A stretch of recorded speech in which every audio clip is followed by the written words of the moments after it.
Presiden Prabowo Subianto melantik Purbaya Yudi Sadewa sebagai Menteri Keuangan di Istana Kepresidenan Jakarta pada Senin siang.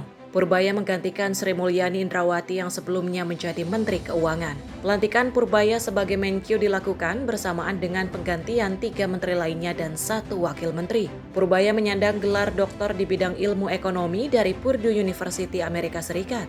Purbaya pernah menjabat di berbagai posisi strategis, termasuk Deputi Kemenko Kemaritiman dan Energi, anggota Komite Ekonomi Nasional, dan Chief Economist Dana Reksa. Ya, berat gak sih, Pak? Ya, saya deg-degan, berat banget.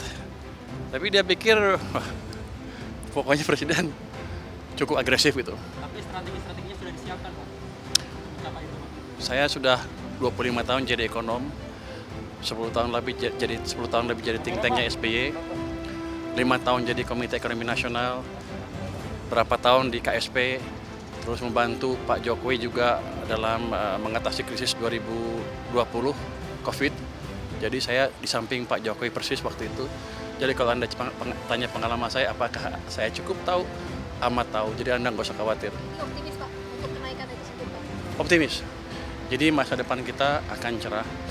Domestic demand kita kuat, asal kita kendalikan dengan baik, kita bisa tumbuh dengan baik. 90% domestic demand, masa kita takut? Apalagi globalnya nggak jelek-jelek amat sekarang. Dalam menjalankan tugasnya, Menteri Purbaya optimistis pertumbuhan ekonomi Indonesia dapat tembus 8% dalam waktu 2 atau 3 tahun ke depan. Hal itu senada dengan arahan Presiden Prabowo Subianto agar Kabinet Merah Putih mengejar pertumbuhan ekonomi 8%. Ciptakan pertumbuhan ekonomi yang baik, sejahterakan rakyat semaksimal mungkin. Kita nggak boleh gagal dengan program kita menyejahterakan rakyat kita. Nah itu yang akan saya kerjakan. 8% targetnya bagaimana Pak? Ya kalau Anda berdoa bisa lah. Tapi itu bukan suatu yang mustahil, itu mesti yang dikejar. Kenapa? Kalau tumbuh 5 terus, kita nggak bisa jadi negara maju.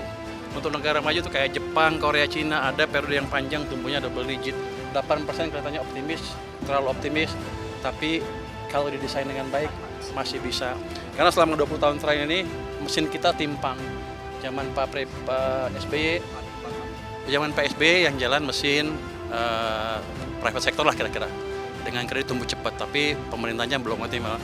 Zaman Pak Jokowi, pemerintahnya bangun infrastruktur di mana-mana, private sektornya agak mati, kreditnya hanya tumbuh 7% rata-rata. Dari Jakarta, Dio Malau, Sinpo TV melaporkan.